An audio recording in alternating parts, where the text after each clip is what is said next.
Hello there, Jeremy Weiss here with Weiss Tech Hockey. Today I wanted to show you guys a drill that is particularly good when you're introducing passing and timing concepts to your team. The drill itself is fairly straightforward, but it's one of those drills where your players are actually going to have to think a little bit. It's not just go out and skate full speed, give a hard pass, take a hard pass, and go. It's there's a little bit of timing involved, which means your players are going to have to think about what they're doing and make proper decisions. So here's how the drill starts out. As you can see, we've got half the players in the corners across from each other. And as the drill starts out, the first player, there will be 4 players leaving at the same time, 2 from each corner. So the first player will leave without a puck, skate up to the blue line, and cut across the blue line. Okay?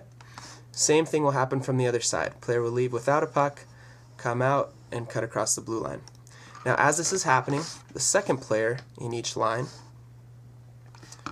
will leave with the puck, skate out, and as that first player of the other line is crossing the blue line, they will make that pass. Okay, so a nice hard stick-to-stick pass. Now I'm going to go through, finish up the rest of the drill, and then we'll come back and talk about all the little nuances and different variations of things that can happen here. Okay, so let's go back to the other side now. Second player leaves again with the puck, and as the first player is crossing the blue line from the other line, that pass will be made again. Stick-to-stick pass. Okay? Now, after the first player receives the puck, he's going to take the puck and carry it in wide. Now this is one of the good things about this drill is that as you get talking about your offensive attack options with your team, and you're talking about first man driving wide, second man driving to the net, third man coming in as a trailer, then you can use this drill to implement these different options as you're talking about your different attack options and your different phase 1, phase 2, and phase 3 of attacks. So you want to stress with your players after you receive this pass to drive wide with that puck. Okay. And then we'll draw the same thing over here. After F1 picks up the puck, he drives wide with it. Okay?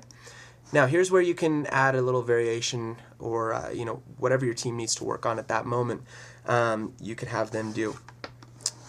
So after the first player makes the pass, after the second player makes the pass to the first player of the other line, you could either have him drive to the net as if he was the second man in the attack, or you can have him trail the first man as if he was the third man trailing in the play for a drop pass. So for the sake of the explanation in this drill, what we'll do is we'll have him drive straight to the net. So he'll turn on the jets, explode down the ice, and drive to the weak side post.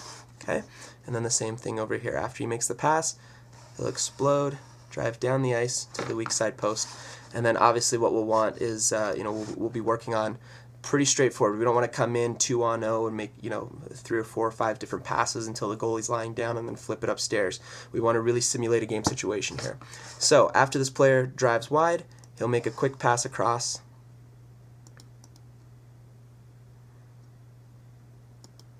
Okay, quick pass across for the one-time shot.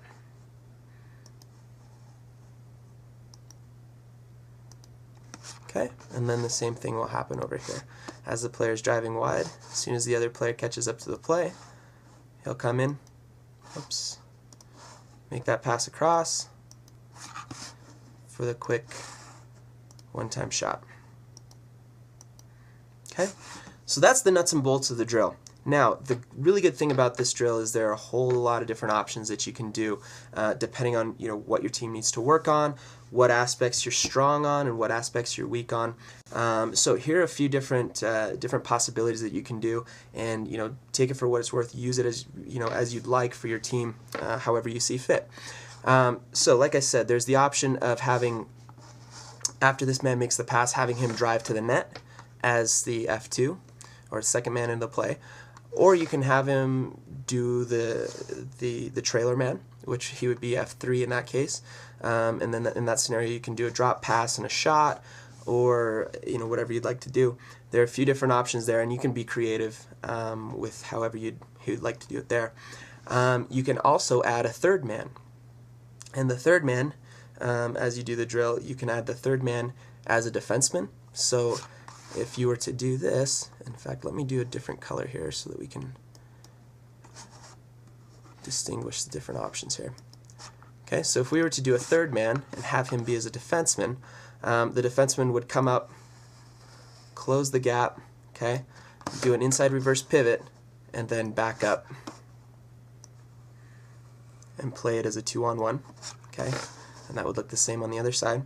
Or you can even have the third man be another forward. So instead of a 2-on-0 at the end, it ends up being a 3-on-0.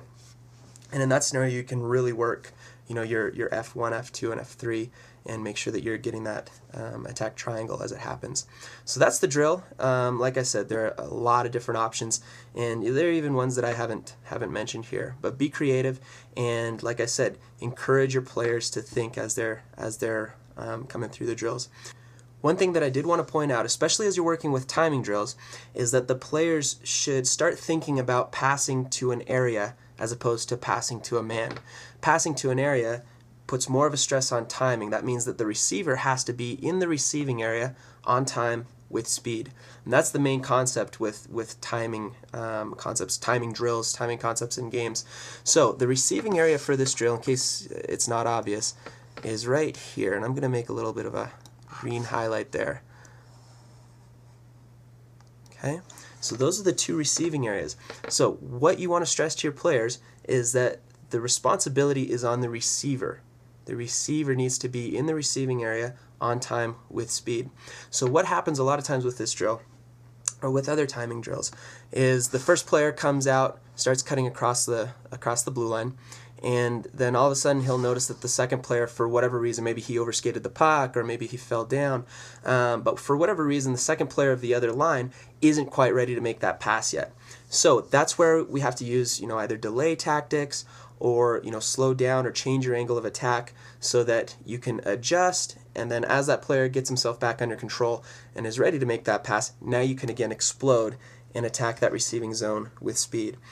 As we get into more and more timing drills, we'll incorporate drills that have multiple receiving zones, multiple passes happening, and again, those get more and more similar to actual game situations.